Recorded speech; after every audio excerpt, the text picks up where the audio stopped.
धनिया पत्ता है ना, धनिया पत्ता, इसकी चटनी, धनिया पत्ते की चटनी बनाइए, पानी में मिला के पी जाइए, पानी गुनगुना रहे।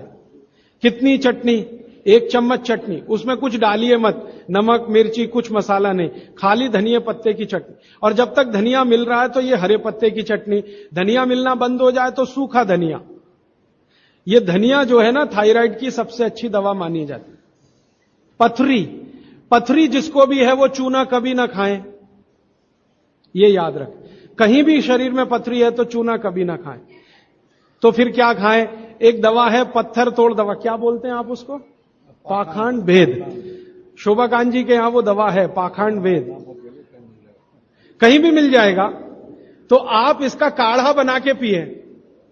ये जो पाखंड वेद है ना, इसका काढ़ा पानी में डाल के उबाल के, और ये दवा आसानी से होम्योपैथी में उपलब्ध है। और इसी दवा का होम्योपैथिक नाम है बर्बेरिस, बर्बेरिस वल्गेरिस।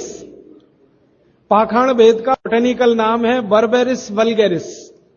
ये किसी भी होम्योपैथी की दुकान में मिलेगा। वो पूछेगा कैसे दूं, तो कहना मदर टिंचर में दो। ये कोई भी घर में रखिए आप, बिल्कुल निसंकोच इस्तेमाल करते हैं, साइड इफेक्ट कुछ नहीं है इस दवा का। बर्बेरिस वल्गेरिस मदर टिंचर ऐसा बोलिए। तो ये हल्के गुलाबी रंग की होगी, डार्क कलर की भी हो सकती है। इसकी 10-10 बूंदें 1/4 कप पानी में डालकर दिन में 3-4 बार पिलाएं। 1 महीने 1.25 महीने में सारी पथरी टूटकर निकल जाएगी। और नहीं तो पाखंड वेद जो दवा मिले आयुर्वेद की, उसका काढ़ा बना के 15-20 दिन ले लें। काढ़ा जल्दी तोड़ता है पत्थर को, बर्बेरिस को समय ज्यादा लगता है। पानी में चूना मिला के पी सकते हैं, जरूर पीजिए, पथरी वाले नहीं। दांतों का दर्द, दांतों के दर्द की सबसे अच्छी दवा है लौंग। लौंग इस्तेमाल करिए, लौंग का तेल इस्तेमाल करिए। और दांतों में दर्द हो ही नहीं तो थोड़ा थोड़ा चूना खाते रहिए। और दांतों में दर्द हो ही नहीं तो दातुन करते रहिए, दंत मंजन करते रहिए, पेस्ट बंद कर दीजिए। हां, अभी एक जरूरी प्रश्न आया, शराब और गुटखा छोड़ने के लिए क्या करें? जरूर आप इसको ध्यान से नोट कर लीजिए, ये बहुत लोगों के काम। शराब, गुटखा, तंबाकू, सिगरेट और बीड़ी, ये 5 बुराइयां व्यसन के रूप में हमारे घरों में आई हैं और देश का सर्वनाश किया है। इनके बचने के लिए बहुत अच्छा है, संकल्प शक्ति से बचें तो अच्छा है। भागवत जी कहते हैं किसी भी व्यसन से बाहर आना हो तो संकल्प शक्ति के साथ आइए तो अच्छा है। नहीं है संकल्प शक्ति तो दवा का उपयोग करिए। तो क्या दवाएं हैं आपके पास? सबसे अच्छी दवा है शुद्ध गाय का मूत्र, अर्क नहीं, शुद्ध गाय का मूत्र। दूसरी दवा आपके घर में है अदरक या सौंठ। जिनको शराब से छुड़ाना है, बाहर निकालना है, उनको एक और सौंठ ज्यादा खिलवाइए, रस पिलवाइए अदरक का, सौंठ का काढ़ा बना के दीजिए, गुड़ मिला के दे सकते हैं सौंठ का काढ़ा बना के। और गोमूत्र पीने को बोलिए। नियमित रूप से अगर आधा कप भी गोमूत्र पिया तो 1.25 महीने में छूट जाती। शराब जो पीते हैं, बीड़ी सिगरेट जो पीते हैं, उनके शरीर में एक केमिकल बढ़ जाता है, उसका नाम है सल्फर। और सल्फर को कम करने के लिए सल्फर ही चाहिए। आयुर्वेद में कहा है ना कि विष को विष मारता है, तो सल्फर बढ़ता है। तो सल्फर कम करने के लिए बाहर से सल्फर चाहिए, और बाहर का सबसे अच्छा सल्फर गोमूत्र में है। सर्दी जुकाम, सर्दी जुकाम ज्यादा है, बार बार है, सबसे अच्छी दवा है। आप अगर बच्चों के लिए ले रहे हैं तो कफ दूर करना है उनका, कफ नाशक सबसे अच्छी दवा मैंने पहले दिन बताई थी, शहद है।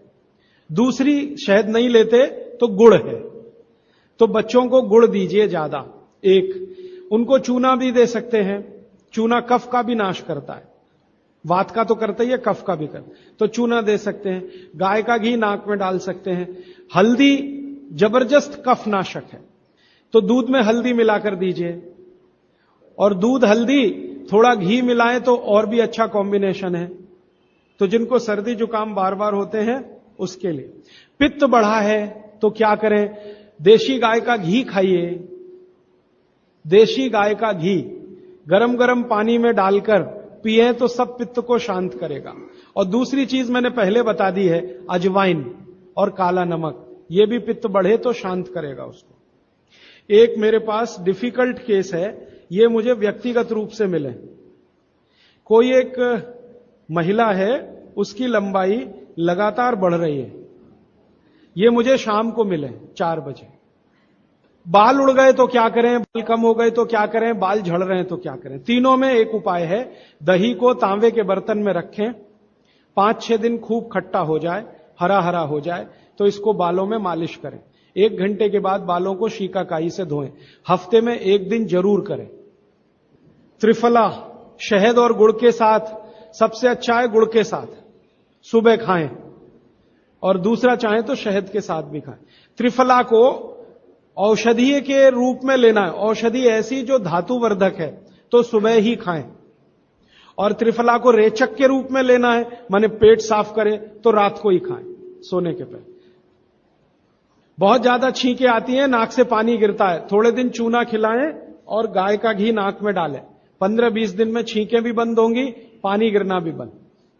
केवड़ा डालकर जल पी सकते हैं क्या गर्मियों में? केवड़ा एक होता है ना, आयुर्वेदिक औषधि है।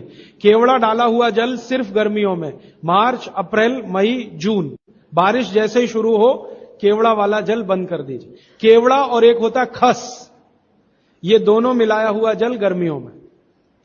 अर्जुन की छाल लेने का समय सवेरे का, काढ़ा बनाकर दूध में नहीं तो पानी में, शक्कर नहीं मिलाएं, उसमें गुड़ मिलाएं। अर्जुन की छाल। टॉन्सिलाइटिस की रेमेडी, टॉन्सिल्स की सबसे अच्छी रेमेडी हल्दी। हल्दी का दूध बच्चों को रात को पिलाएं, टॉन्सिल नहीं होगा। पिपरमेंट के बारे में किसी ने पूछा है, आप शाम को 4 बजे मिले, मैं थोड़ा विस्तार से बता दूं। यूरिक एसिड अगर शरीर में जमा है तो मैंने आपसे बार बार कहा है, क्षारीय चीजें ज्यादा खाएं, एसिड निकल जाएगा। सबसे अच्छी क्षारीय चीज गोमूत्र पी लें, यूरिक एसिड एकदम साफ कर देता है गोमूत्र, लेकिन प्योर गोमूत्र। उड़द की दाल दालों का राजा है, बिल्कुल सही है, लेकिन दही के साथ नहीं। खाली उड़द की दाल खाइए, दालों का राजा है, बिल्कुल सही बात है, दही के साथ नहीं। दही के साथ ये जहर है। सुबह दूध पी सकते हैं, मैंने मना किया है, सुबह जूस पीना है, दोपहर को छाछ और रात को दूध। लेकिन पीना ही है अगर तो आंवले के साथ पिए, ना पिए तो अच्छा, सुबह का दूध ही पीना है तो आंवले के साथ। मोटापा कम करने के लिए उपाय बता दीजिए, आप लिख लीजिए इसको, नहीं तो याद कर लीजिए। जिनको भी मोटापा कम करना है उनको क्षारीय चीजें ज्यादा खानी है। तो मैंने आपसे कहा गाजर खाइए, गाजर नहीं खा सकते, दूध ही खाइए। अब खाएं कैसे? गाजर को कद्दूकस में घिसिए और उसके लच्छे बनेंगे। फिर थोड़ी एक और क्षारीय चीज आपको आजकल उपलब्ध है, सेब। सेब पूरा क्षारीय होता है, तो सेब को कद्दूकस में घिसिए, दोनों बराबर मात्रा में मिला के सुबह पेट भर के खा लीजिए। 3 महीने लगातार खाइए। फिर अगले 3 महीने इसको बैलेंस करने के लिए आंवला खा लीजिए। आंवला 2-3 आंवला रोज मुरब्बे के रूप में, या क्या। फिर 3 महीने आंवला हुआ, फिर वापस इस गाजर और इस पे आ जाइए। तो साल भर अगर आप करेंगे तो बहुत आराम से 1/3 वजन तो आपका घट ही जाएगा, हो सकता है किसी का आधा भी हो जाए। ह्यूमन यूरिन के बारे में आपने पूछा, मैंने पहले ही बताया, अगर आप शाकाहारी हैं तो अपने मूत्र का भी इस्तेमाल कर सकते हैं, लेकिन गोमूत्र उससे हमेशा बेहतर है। बच्चे पेशाब करते हैं बिस्तर में, इसके लिए क्या करना? खजूर खिलाइए। खजूर छोटे छोटे टुकड़े काटकर बच्चों को खजूर दूध में डालकर, छोटे छोटे टुकड़े दूध में डालकर उबालिए, खूब उबल जाए, फिर वो दूध पिलाइए, खजूर खिलाइए, तो रात का बिस्तर का पेशाब उनका बंद हो जाए। वो एक प्रश्न है, वो कब्जियत से जुड़ा हुआ है। वो ये कहते हैं कि जल्दी से संडास उतरती नहीं है, क्या करें? रात को त्रिफला चूर्ण खा के सो जाइए, नहीं तो दूध में घी मिलाकर पी लीजिए, ये सबसे अच्छा है। दूध में घी मिला के रात को सोने से पहले पिएं तो सवेरे संडास बहुत आसानी से उतरती है और सबसे कम समय में पेट साफ होता है। नहीं तो त्रिफला भी ले सकते हैं। 3 महीने। देखिए, एक नियम हमेशा याद रखिए, जो मैं बार बार कह, लगातार कोई भी दवा आयुर्वेद की 3 महीने से ज्यादा मत खाइए, और अगर जरूरत पड़ रही है तो थोड़े दिन ब्रेक दे दीजिए, 15 दिन का, 10 दिन का, 20 दिन का। ब्रेक के बाद फिर अगले 3 महीने ले सकते हैं, फिर ब्रेक दे दीजिए। फिर ये नियम बहुत जरूरी है, नहीं तो तकलीफ बहुत दूसरी भी हो सकती। पीठ की हड्डी में दर्द है, चूना, चूना खाइए। बच्चों को खांसी की एलर्जी अगर है तो नियमित रूप से मैंने कहा ना, ऐसी चीजें दीजिए, कफनाशक है, सूंठ है, पान का पत्ता है, शहद है, गुड़ है, ये सभी कफनाशक हैं। कितनी उम्र के बच्चों को त्रिफला दिया जा सकता है? अगर छोटे बच्चे हैं तो त्रिफला ना देकर आंवला दीजिए, और त्रिफला देने का समय अगर शुरू कर रहे हैं बच्चों को तो थोड़ा 3-4 साल हो जाने दीजिए उनका। 3-4 साल के पहले दे सकते हैं तो आंवला दीजिए। और वैसे तो मेरा कहना है 14 साल की बच्चों को आंवला ही अच्छा है, त्रिफला उनको ना ही दें। त्रिफला एक उम्र के बाद ही सबसे अच्छा होता है। बहुत अधिक उम्र में घुटनों का दर्द, कमर का दर्द, तरीका मैंने वही बताया, चूना सबसे अच्छा है। अधिक उम्र में चूना सबसे अच्छा, अर्थराइटिस के लिए, घुटनों के दर्द। एड़ी का दर्द और कोहनी का दर्द तो ऐसे ही मिट जाएगा जब पानी घूट घूट पीने लगेगी। जल्दी भूल जाए, स्मरण शक्ति कम हो, गाय का घी नाक में डालना सोते समय। नींद जल्दी ना आए तो क्या करना? गाय का घी नाक में डाल के सोना। हां, एक बहुत इंटरेस्टिंग प्रश्न आया, वो पहले दिन का जो मेरा व्याख्यान था कि फ्रिज का क्या करें। तो मैंने तो बोला था कि ये बंद कर दें, अगर आपका दिल नहीं मानता बंद करने के लिए, क्योंकि मैंने कहा ना, हिंदुस्तानियों में एक बुरी आदत है कचरे को इकट्ठा करने की। घर में डिब्बे डिब्बी इतने इकट्ठे रहते हैं, तू पड़े रहते हैं, फेंकते नहीं हमें, हमेशा ये सोचते कभी काम आएंगे, कभी काम आएंगे। तो ये चक्कर घुस गया। अब पता नहीं ये अंग्रेजों के समय से आया या पुराना। तो फ्रिज भी वैसी ही कोई चीज है। तो एक बहन ने या किसी ने सवाल ये लिख के भेजा है कि फ्रिज में से हमने सब्जी निकाल के 48 मिनट रख दी, तो अब उपयोग कर सकते हैं? हां, कर सकते हैं। उसको शायद ये बात अच्छे से समझ में आई। वो 48 मिनट का जो किस्सा मैंने बताया ना, तो वो चाहती नहीं है कि फ्रिज घर के बाहर जाए, किसी तरह इसका उपयोग होता रहे। तो ये मजबूरी का खेल है, लेकिन कर लीजिए कि आप कुछ भी जो रखा है फ्रिज में, अगर उसको पकाना चाहते हैं, खाना चाहते हैं, तो निकाल के 48 मिनट रख दीजिए, फिर उसका उपयोग कर लीजिए सब्जी के रूप में। नहीं तो एक चीज मत करिए कभी भी, कोई भी चीज एक बार गर्म करके आपने फ्रिज में तो दोबारा गर्म मत करिए। वो दूध हो या सब्जी हो या दाल हो, करिए ही मत। क्या करना? निकाल के रख दीजिए, 48-50 मिनट रखी रहे, वो अपने आप थोड़ी गर्म हो जाएगी, प्रकृति की गर्मी से, फिर वही खा लीजिए। गर्म तो दोबारा बिल्कुल मत करें। फ्रिज के दूध को दोबारा गर्म कभी मत करिए, फ्रिज की दाल को दोबारा गर्म कभी मत करिए, फ्रिज की सब्जियों को दोबारा गर्म मत करिए।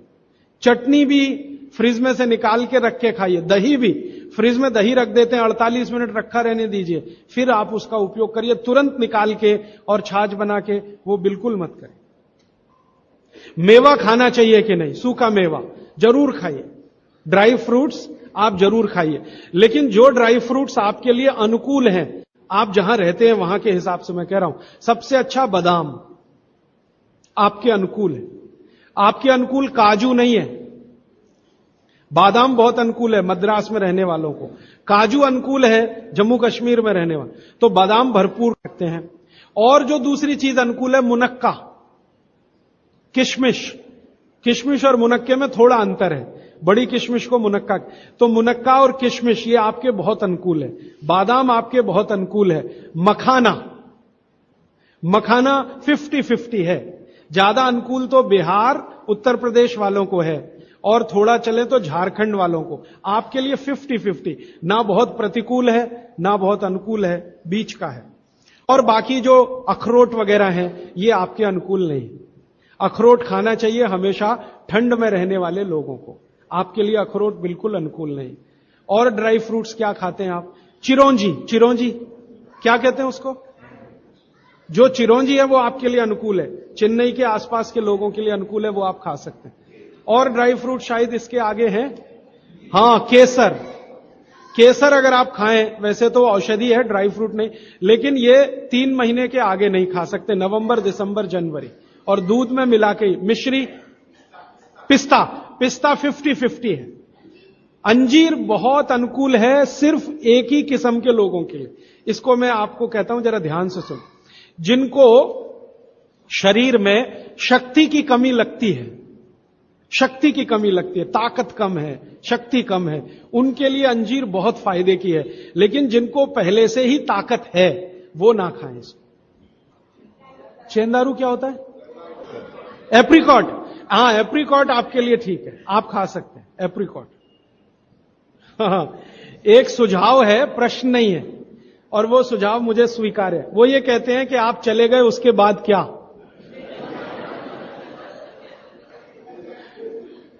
तो उसके बाद ये व्यवस्था या अभियान या ये बातें या ये ज्ञान सतत निरंतर चलता रहे, इसके लिए आपकी मेरी एक छोटी सी कोई एक एडजस्टमेंट हो जाए तो बहुत अच्छा। मैं ये चाहता हूं कि जो कुछ मैंने सीखा वो आप सीख लो।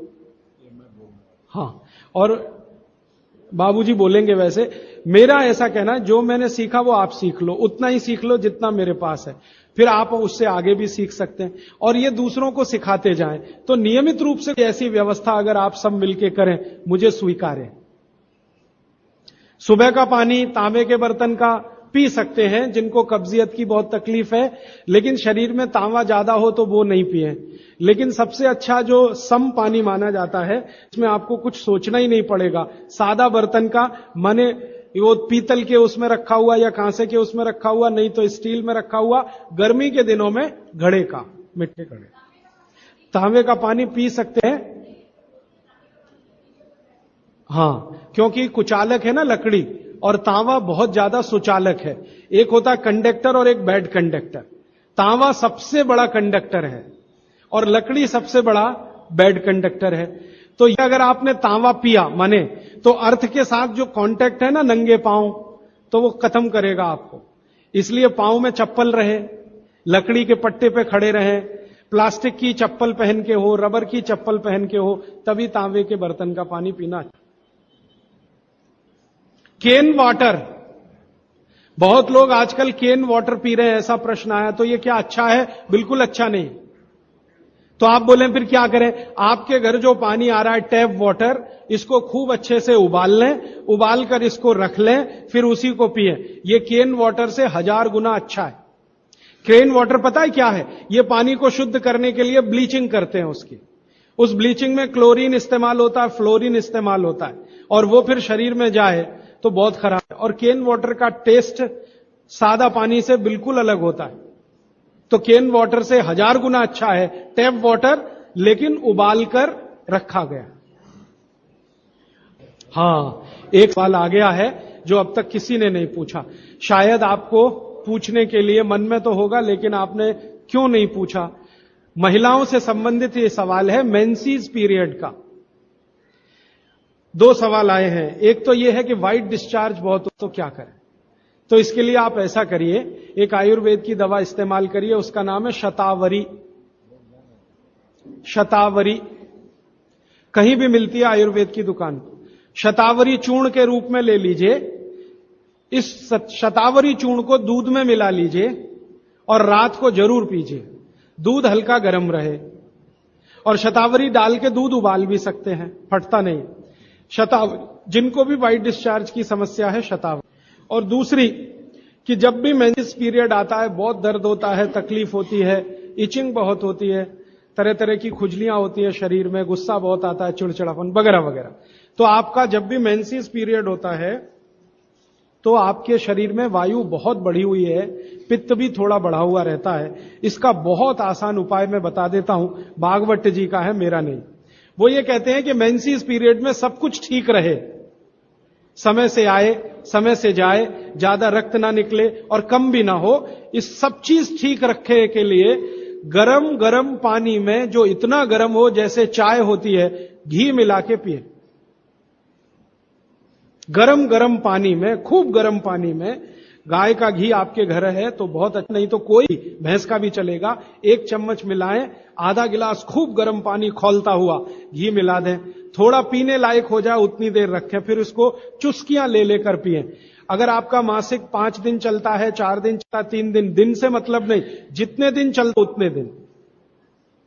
कितनी बार पी सकते हैं? दिन में 2 या 3 बार पी सकते हैं। तो अगर आपने ये शुरू किया तो सब कुछ आपका नॉर्मल हो जाएगा, सब कुछ। मेनोरेजिया है तो ठीक होगा, मेट्रोरेजिया तो ठीक होगा, सब ठीक हो जाएगा। मैं ज्यादा नहीं कहना चाहता, आप सब समझदार हैं। हर चीज आपकी दुरुस्त और तंदुरुस्त रहेगी।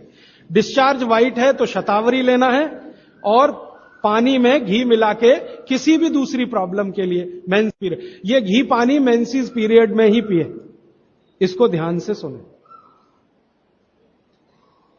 मेवा से वेट बढ़ता है, काजू को छोड़कर किसी भी मेवा से वेट नहीं बढ़ता। काजू ही है जो वजन बढ़ाता है, बाकी कोई भी सूखा मेवा वजन नहीं बढ़ाता। मुंह से बदबू आती है तो समझ लो पेट साफ नहीं है, तो रात को त्रिफला खा के सो, नहीं तो दूध और घी मिला के पियो, सुबह उठते ही पानी पी लो, मुंह की बदबू बंद। हाथ पैर सुन्न हो जाते, मतलब चूना खाते रहिए।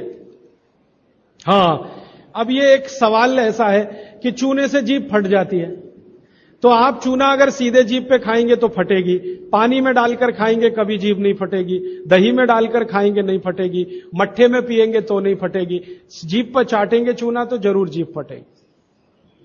टीबी पेशेंट है, ट्यूबरकुलोसिस, तो आप जरूर उनको गोमूत्र पिलाइए। अगर खाली गोमूत्र, शुद्ध गोमूत्र, अर्क नहीं, खाली गोमूत्र आपने पिला दिया तो 3 से 4 महीने में टीबी जड़ से ठीक होती है।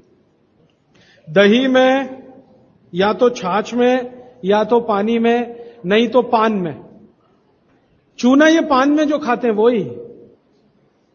और 5 मिनट रुकिए, मैंने मेरा कंक्लूड किया है, लेकिन ये आज के लिए है, जिंदगी के लिए ये कंक्लूजन नहीं है, ये तो रास्ता अभी खुला है जिंदगी के लिए। वंदे मातरम।